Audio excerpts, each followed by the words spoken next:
नमस्कार दोस्तों, स्वागत है आप सभी का हिंदी स्टडी में। आशा करती हूँ आप सभी स्वस्थ होंगे और अच्छे से तैयारी कर रहे होंगे। हम ये जो आधुनिक काल के PYQ देख रहे हैं उसे अपना उसी क्रम में आगे के क्वेश्चन देखेंगे। ठीक है, स्टार्ट करते हैं अपनी क्लास। और आप मेरे चैनल पर पहली बार आए तो चैनल को सब्सक्राइब कर लेना, बेल आइकन को क्लिक कर लेना, जिससे आने वाली वीडियो को नोटिफिकेशन आपको मिल सके। आज का पहला क्वेश्चन है, छायावाद के किस कवि को दार्शनिक पृष्ठभूमि उसके उत्तरार्ध रचनाकार में विवेकानंद के विचारों से प्रभावित हैं। तो ऐसे छायावाद के कौन से रचनाकार हैं जिनकी रचनाएं लास्ट में मतलब विवेकानंद के विचारों से प्रभावित हैं? तो वो हैं लेखक सूर्यकांत त्रिपाठी निराला, महादेवी वर्मा बौद्ध दर्शन से प्रभावित हैं, सुमित्रानंदन पंत अरविंद दर्शन से प्रभावित हैं, जयशंकर प्रसाद शैव दर्शन से प्रभावित हैं। ठीक है, प्रवासी के गीत किसकी रचना है? तो प्रवासी के गीत किसकी रचना है? मतलब ये नरेंद्र शर्मा की रचना है प्रवासी के गीत। और ये इनकी जो प्रवासी के गीत रचना है नरेंद्र शर्मा की, इसका वर्णन विषय क्या है? तो वो है लौकिक प्रेम। और इनकी रचना कर्ण फूल, सूल फूल ये सभी पूछी जाती है एग्जाम में। और मानसलवाद के प्रवर्तक कौन है? रामेश्वर शुक्ल अंचल।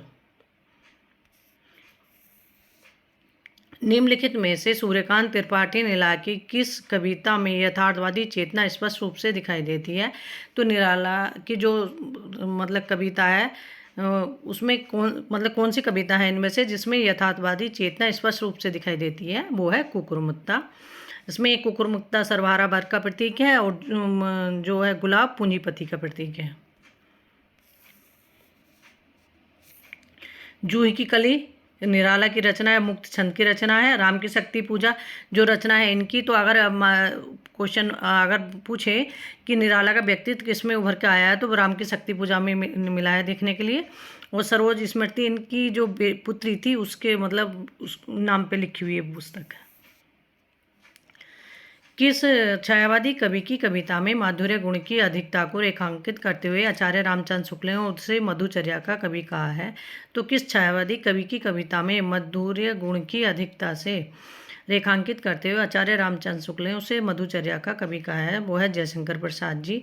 अगर जैसे लेखक दे के पूछा छायावाद के तो जयशंकर प्रसाद पर टिक करेंगे। अगर पूछे प्रयोगवाद, प्रगतिवाद और द्विवेदी युग और छायावाद, इस तरह से पूछ लेना कि किस में मतलब मधुचर्या का देखने को मिलता है, तो वो मिलता है छायावाद युग में। ठीक है, और लेखक जैसे जो ये दे रखे हैं तो ये छायावाद के ही हैं चारों लेखक। तो इसमें पूछा है तो जयशंकर प्रसाद में ज़्यादातर मधुचर्या का कवि कहा है जो रामचंद्र शुक्ल जी ने कहा है। वो जो दात्य के कवि कौन है? वो है निराला। प्रकृति के सुकुमार कवि कौन है? सुमित्रानंदन पंत है। और आधुनिक युग की मीरा कौन है? महादेवी वर्मा है। लहर किस विधा की रचना है? तो लहर किस विधा, ये जयशंकर प्रसाद की रचना है। और किस विधा की रचना है? एक काव्य विधा की रचना है और ये एक गीति काव्य है लहर। सुमित्रानंदन पंत की रचनाएं मुख्यतः किस युग से संबंधित हैं? सुमित्रानंदन पंत की रचनाएं मुख्यतः किस युग से संबंधित हैं? ये छायावाद युग से संबंधित है। ये मुख्यतः पूछा है, लेकिन अगर क्योंकि सुमित्रानंदन पंत की रचनाएं प्रगतिवादी भी हैं, अंतश्चेतनावादी भी हैं, जो अरविंद दर्शन से प्रभावित थी इनकी रचनाएं। ठीक है, और जैसा युगांत, युगवाणी और ग्राम्य इनकी प्रगतिवादी रचनाएं हैं। आगे देखते हैं। सूर्यकांत त्रिपाठी निराला ने अपनी पुत्री की याद में कौन सी कविता लिखी?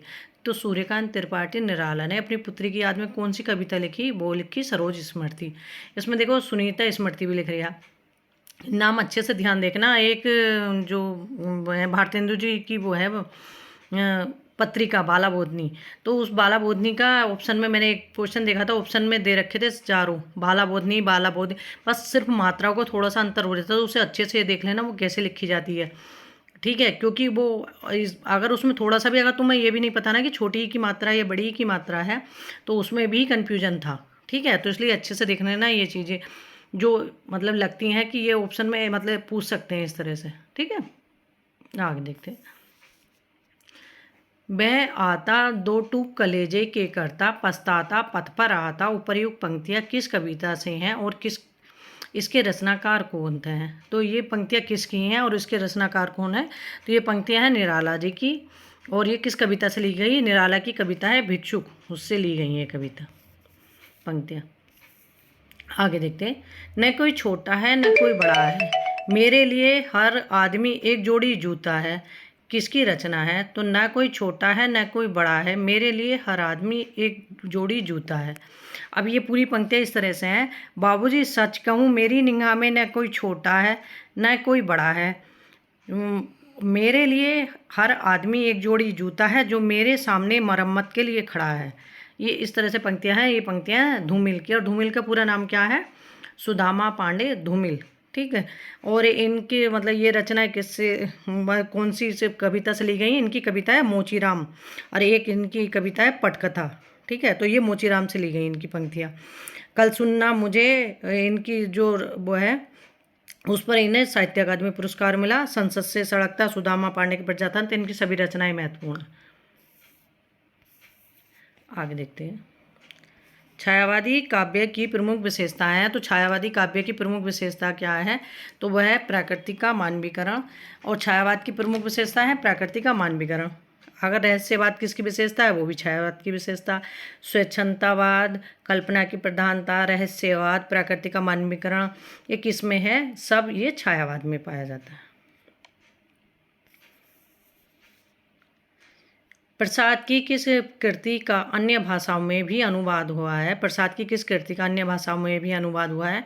तो वो कामायनी रचना है, जो जयशंकर प्रसाद की रचना है, जो मतलब महत्वपूर्ण रचना है। कामायनी की एक मैंने पूरी वीडियो अलग से ही बनाई है सेपरेट, उसमें कामायनी के जितने जिसके बारे में, जैसे शांति प्रिय द्विवेदी ने कामायनी को छायावाद का उपनिषद कहा है, इस तरह से सारे कथन भी इसमें डाले हैं, ठीक है। क्योंकि जो क्वेश्चन इनसे बनते हैं ना, तो कामायनी के सारे सर्ग देख लेना। महत्वपूर्ण रचना है कामायनी, ठीक है। जयशंकर प्रसाद की अंतिम रचना है ये। आगे देखते हैं।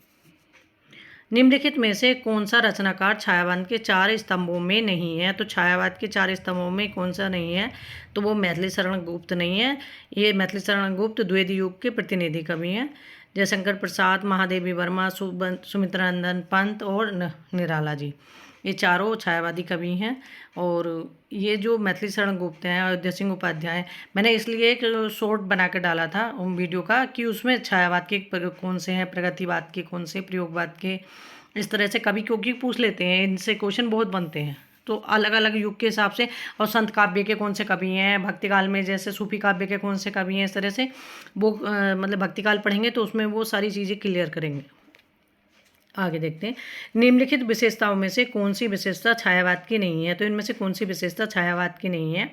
तो वीर रस की प्रधानता छायावाद की विशेषता नहीं है, आदिकाल की विशेषता है वीर रस की प्रधानता, ठीक है। और प्राकृतिक चित्रण, दार्शनिकता, प्रेम वर्णन, ये छायावाद में देखने को मिलता है। प्रगतिवाद का आधार है। तो प्रगतिवाद का आधार क्या है? ये है द्वंद्वात्मक भौतिक विकास, भौतिकवाद। तो प्रगतिवाद में क्या था? प्रगतिवाद में एक तो ये है कि जैसे वो शोषित और शोषक वर्ग, इस तरह से, मतलब एक मार्क्सवाद से प्रभावित थे ये प्रगतिवाद।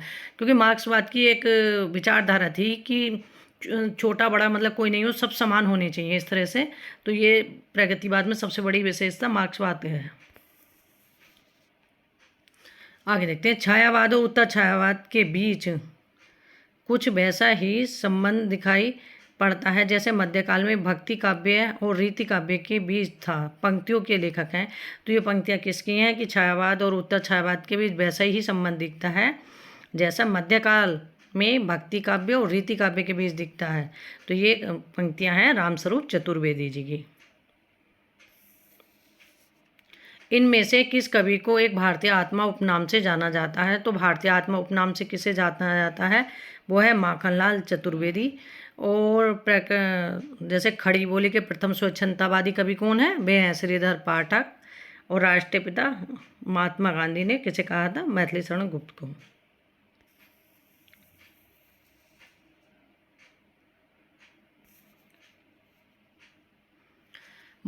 रामधारी सिंह दिनकर की काव्य कृति कौन सी है? तो रामधारी सिंह दिनकर की काव्य कृति कौन सी है? वो है कुरुक्षेत्र। और आधुनिक युग की गीता किसे कहा जाता है? वो कुरुक्षेत्र को ही कहा जाता है। लोकायतन सुमित्रानंदन पंत की रचना है। और आर्यभट्ट जो रचना है ये मोहनलाल महतो अब वियोगी की रचना है, ठीक है।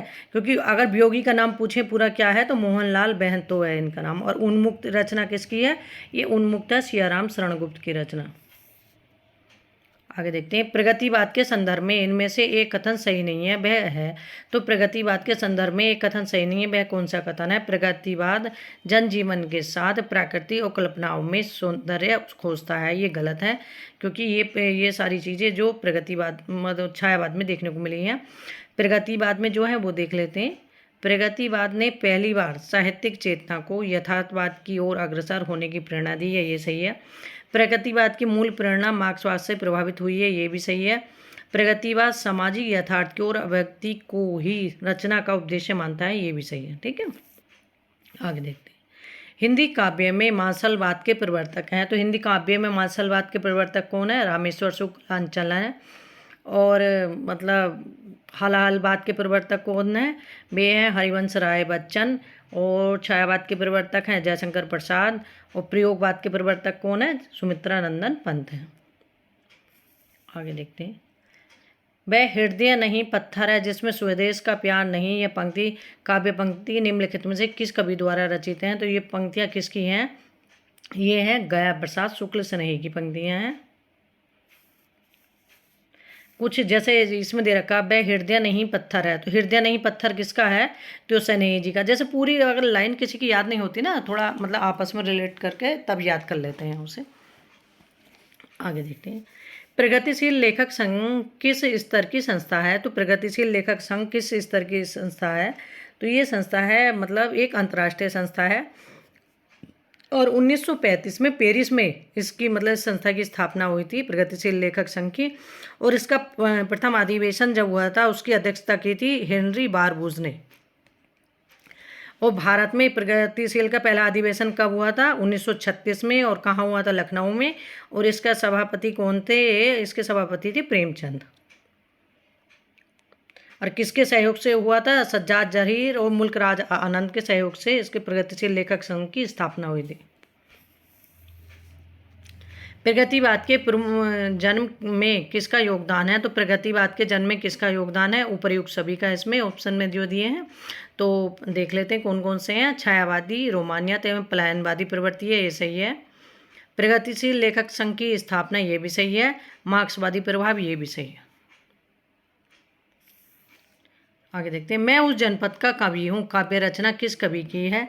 तो मैं उस जनपद का कवि हूँ, तो काव्य रचना किसकी है? ये त्रिलोचन की है। मैं उस जनपद का कवि हूँ, तो इसे ऐसे याद कर लो, मैं उस जनपद का कवि हूँ कौन कहते हैं? त्रिलोचन कहते हैं। और सानेट के लिए कौन प्रसिद्ध है? त्रिलोचन प्रसिद्ध है। जैसे इनकी रचना एक वो भी है तुम्हें सौंपता हूँ। और इनकी एक रचना है ताप के ताए हुए दिन। तो ताप के ताए हुए दिन जो है रचना ना, तो उसमें साहित्य अकादमी पुरस्कार मिला है। जो साहित्य अकादमी पुरस्कार मिले हैं या व्यास सम्मान या ज्ञानपीठ पुरस्कार सम्मान, तो उन रचनाओं को अच्छे से देख लेना, उनसे एक दो क्वेश्चन हमेशा आते हैं। और ये ज़रूर जो हिंदी में सर्वप्रथम है उनको भी देख लेना कि पहले सर्वप्रथम मतलब दोहे का प्रयोग कहाँ हुआ, और वो कौन से कवि हैं, स्वयंभू हैं, पहले कवि कौन है, इस तरह से जो पहले प्रथम होते हैं। ठीक है, आगे देखते हैं। त्रिलोचन का वास्तविक नाम है। तो त्रिलोचन का वास्तविक नाम क्या है? वासुदेव सिंह। आगे देखते हैं। इनमें से कौन सा सुमेलित नहीं है? चारों ऑप्शन दे रखे हैं, इसमें से कौन सुमेलित नहीं है? तो वो है ऑप्शन सी गलत है। इसमें अजय के खंडर। तो ये अजय खंडर ये रचना किसकी है? ये रांगे राघव की रचना है। मुक्ति मार्ग भारत भूषण अग्रवाल की रचना है। पिघलते पत्थर रांगे राघव की रचना है। प्रलय सृजन शिव मंगल सुमन की रचना है। ये इसमें चार क्वेश्चन है। देखो, प्रलय सृजन कहीं आ जाए कि रचना किसकी है, तो शिव मंगल सुमन की है। इस तरह से मतलब ये जो दे रखी है तो महत्वपूर्ण रचना है, ये सोच के नहीं याद करना। और मुक्ति मार्ग किसकी रचना है? भारत भूषण अग्रवाल की रचना है। आगे देखते हैं। इनमें से कौन सा नागार्जुन द्वारा रचित नहीं है? तो कौन सी रचना है वो नागार्जुन द्वारा रचित नहीं है? तो कला और बूढ़ा चांद। तो कला और बूढ़ा चांद किसकी रचना है? सुमित्रा नंदन पंत की रचना है, जिस पर इन्हें साहित्य अकादमी पुरस्कार मिला था सुमित्रा नंदन पंत जी को। ठीक है, पाषाढ़ी, चंदना और रविंद्र के प्रति ये रचना किसकी है? नागार्जुन की रचना है। कबीर के उपरांत हर विध्वंसकारी और जन विरोधी शक्ति को सर्वाधिक खुली चुनौती देने वाला साहित्यकार है। तो कबीर के उपरांत हर विध्वंसकारी और जन विरोधी शक्ति को सर्वाधिक खुली चुनौती देने वाले साहित्यकार है नागार्जुन।